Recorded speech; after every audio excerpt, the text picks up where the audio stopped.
नमस्ते मित्रों, आपसे क्षमा चाहता हूं, मैं कार्यक्रम में था, फिर निर्देश हुआ यहां प्रेस करनी है। राहुल गांधी जी पीछा छोड़ते ही नहीं हैं। वो रोज इतना ज्ञान देश को देते हैं कि उनके ज्ञान से हम लोग प्रभावित नहीं, आतंकित हो जाते हैं, तो जवाब देना पड़ता है। तो धन्यवाद हमारे सभी मित्रों का कि राष्ट्रीय प्रेस की बात की गई। मतलब अगर मैं दिल्ली में होता तो दिल्ली में ही प्रेस होती, तो राष्ट्रीय स्तर की प्रेस है। मित्रों, राहुल गांधी को हो क्या गया है? कितना झूठ बोलेंगे, कितना तथ्यों को तोड़ मरोड़ कर रखेंगे।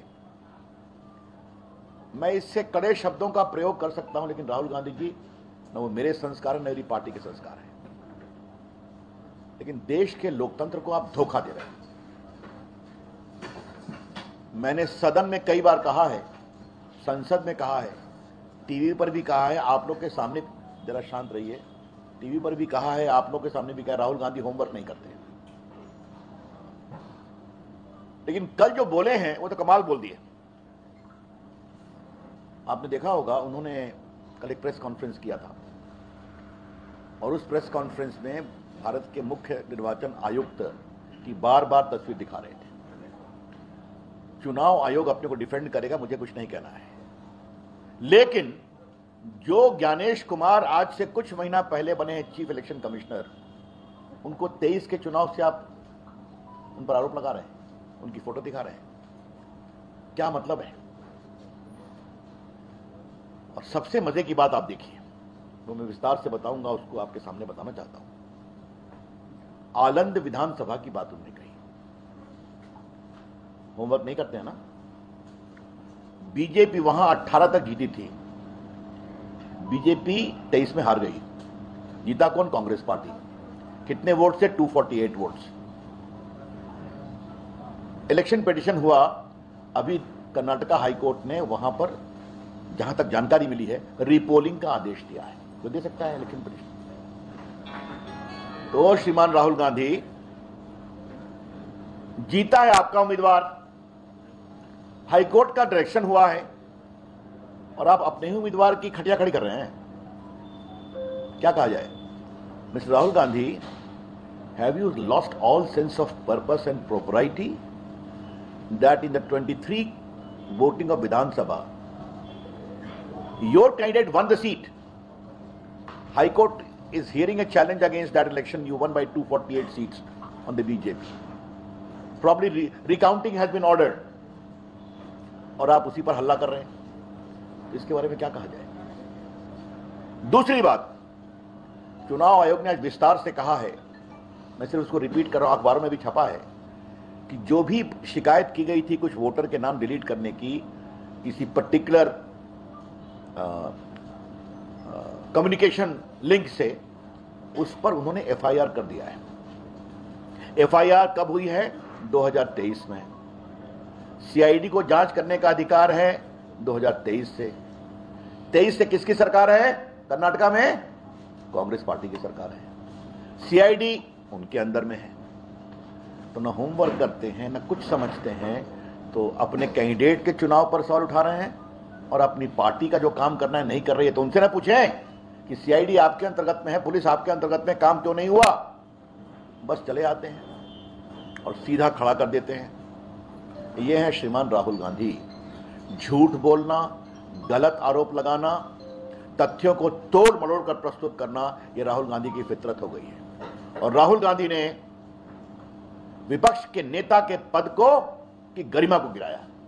I repeat, Rahul Gandhi, by repeatedly making false, misleading and mischievous allegations, has sought to lower the dignity of the leader of opposition. Rahul बाबू, आप कितना झूठ बोलेंगे?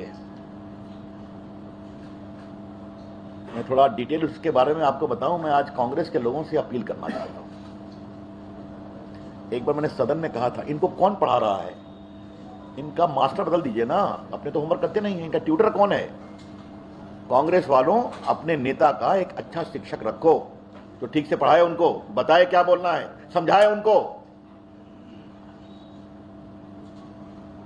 आज एक व्यंग करने की इच्छा है, बहुत रोचक है। एक बार एक पिताजी अपने बेटे को बहुत डांट रहे थे, क्या तुम करते हो, यही तुम्हारा मार्कशीट है, यही कुछ है। 2-3 थप्पड़ भी लगे, कुछ बोले कि चुप रहो, बहस मत करो। बाद में उसकी मां ने कहा, यह मार्कशीट आपका है, उसका नहीं है, जिसके लिए आप उसको डांट रहे हैं। तो राहुल गांधी जी, ये सरकार आपकी है जिसने काम नहीं किया कर्नाटक में, सीआईडी इन्वेस्टिगेशन अगर नहीं हुआ तो जीता हुआ उम्मीदवार आपका था, उसको लेकर के कौन सा बम है, हाइड्रोजन बम ना, बताइए। यह है राहुल गांधी का हाइड्रोजन बम। तो इसलिए मुझे लगा कि अब उनको थोड़ा बताने की जरूरत है। देखिए, मैं आपको इतना बता दूं कि सीईओ कर्नाटका ने एसपी कालबुर्गी को 6/9/23 को सारा इंफॉर्मेशन दे दिया, 6/9/23 को, याद रखिए।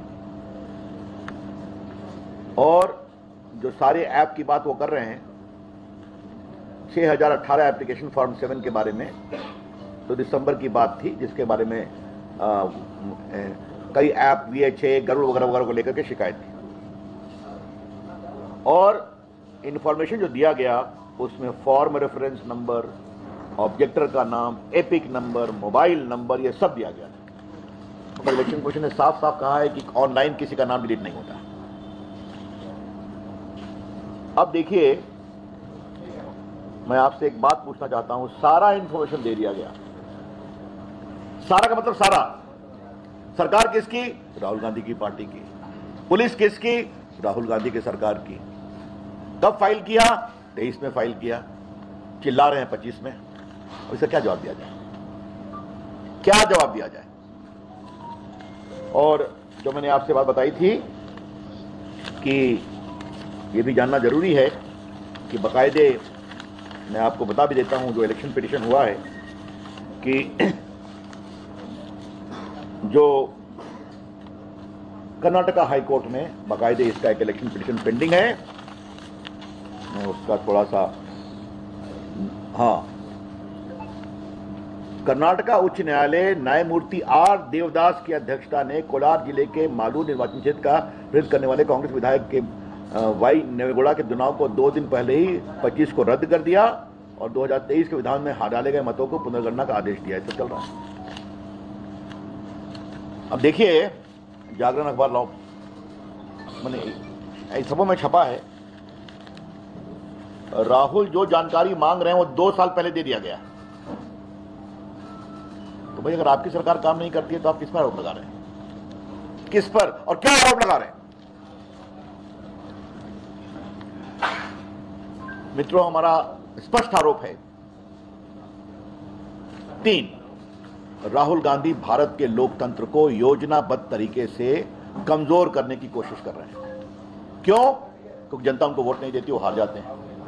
और वो मानते हैं कि देश पर राज करने का पट्टा तो उनको ही चाहिए, परिवार को मिला हुआ है। तो समस्या, जनता उनको वोट नहीं देती तो वो क्या करें? इसलिए वो 14 के मोदी जी के चुनाव को फर्जी मांग रहे हैं, बता रहे हैं, 19 को फर्जी बता रहे हैं, 24 को फर्जी बता रहे हैं। ये सब वोट की गड़बड़ी जीते हैं। राहुल गांधी जी, कृपया करके देश के मतदाताओं के विवेक का अपमान करना बंद करिए। Rahul Gandhi, please stop abusing the democratic choice of the voters of India। 99 crore voter है ना। अगर आपको वोट नहीं मिलता और आपकी करनी के कारण नहीं मिलता, और ऐसा करिएगा तो और नहीं मिलेगा। कृपया करके आप देश के मतदाताओं का अपमान करना बंद करिए। दूसरा, आपको याद होगा, उन्होंने कुछ समय एक बात कही थी कि मेरा स्टेट ऑफ इंडिया से लड़ाई है। याद होगा, बहुत चर्चा बनी थी। वो मोदी की सरकार से लड़ सकते हैं, स्टेट ऑफ इंडिया में तो पूरा देश आता है ना, सरकार आती है ना, मीडिया आता है, कोर्ट आता है। तो राहुल गांधी के बारे में क्या कहा जाए? वो चुनाव आयोग का अपमान करते हैं। नरेंद्र मोदी तो खैर छोड़ दीजिए, वो संसद का अपमान करते हैं, वो कोर्ट का अपमान करते हैं। और वो तो आप लोग को भी बारे में कहते हैं मीडिया बिका हुआ, याद है, उनका पब्लिक स्टेटमेंट है। तो सारी संवैधानिक संस्थाओं का अपमान करते हैं। लेकिन मित्रों, कल जो उन्होंने एक बात कही है वो बहुत दुर्भाग्यपूर्ण है। जो उन्होंने बात कही कि वे संसद की मर्यादा, हाँ, राहुल गांधी ने कल शाम 7:05 में एक ट्वीट किया है। देश के युवा, देश के स्टूडेंट, देश के जनरेशन जे संविधान को बचाएंगे, लोकतंत्र की रक्षा करेंगे और वोट चोरी को रोकेंगे। I repeat, Rahul Gandhi put up a post on the social media at 7:05 in the evening. The youth of the country, the students of the country, and Gen J will safeguard the constitution and democracy and stop the stealing of the votes. क्या कहना चाहते हैं राहुल गांधी? आप कहना क्या चाहते हैं कि एक जन जे के नाम पर देश में आप अराजकता फैलाना चाहते हैं? ये बहुत गंभीर सवाल है और ये पूरा ट्वीट किया गया और उनका इकोसिस्टम ने जेएनजे के नाम से ट्वीट करना शुरू किया। ये बहुत गंभीर विषय है। राहुल गांधी जानबूझकर लोकतंत्र को कमजोर कर रहे हैं, देश में अराजकता फैलाना चाहते हैं और हिंसा अराजकता को उकसा रहे हैं। एक लोकतांत्रिक रूप से तीसरी बार चुनी हुई सरकार के खिलाफ, आई रिपीट, लोकतांत्रिक रूप से तीसरी बार चुनी हुई सरकार के खिलाफ इसके हम बहुत भर्त्सना करते हैं और ये पूरा इकोसिस्टम राहुल गांधी की अगुवाई में काम कर रहा है। तो चूंकि हमें वोट नहीं मिलता तो अब ये रास्ते से चले। राहुल गांधी कृपया करके देश के लोकतंत्र से खिलवाड़ करना बंद करिए। आज का देश का नौजवान startup, digital India, stand up India के माध्यम से देश में कहां से कहां पहुंच रहा है। मैं देश का IT मंत्री रहा हूं कई वर्षों तक, मैं जानता हूं देश के नौजवान की अपेक्षा क्या है। और अब आप जेएनजे के नाम पर हिंसा अराजकता की बात कर रहे हैं। हम इसकी बहुत ही भर्त्सना करते हैं। राहुल गांधी जितना बोलते हैं उतना ही अपने को एक्सपोज करते हैं, जितना ही बोलते हैं उतना ही अपनी पार्टी को कमजोर करते हैं। अब मैं कांग्रेसियों से यही कह सकता हूं कि आप ही संभालिए राहुल गांधी को। 3 बार तो आपका भविष्य देख लिया गया। कितनी उम्र हो गई उनकी? 55 साल। 55 साल हो गए, मैच्योर कब बनेंगे राहुल गांधी हैं? अब एक तो मैंने व्यंग कहीं देखा, किसी मुख्यमंत्री ने कहा कि 55 साल में तो हमारे बाल बच्चों के मैच्योर होने का होता है समय। अब मैं तो वो नहीं जाऊंगा, लेकिन आप परिपक्व कब बनेंगे राहुल गांधी? अब आप विपक्ष के नेता हैं। लोकतंत्र लोकलाज से चलता है, लोकतंत्र जिम्मेवारी से चलता है, लोकतंत्र देश को जोड़ने की प्रक्रिया से चलता है। आप देश को तोड़ना और अराजकता फैलाना, इसमें लगे रहते हैं। हम इसकी बहुत बहुत भर्त्सना करते हैं। That's all from my side. I am open to question.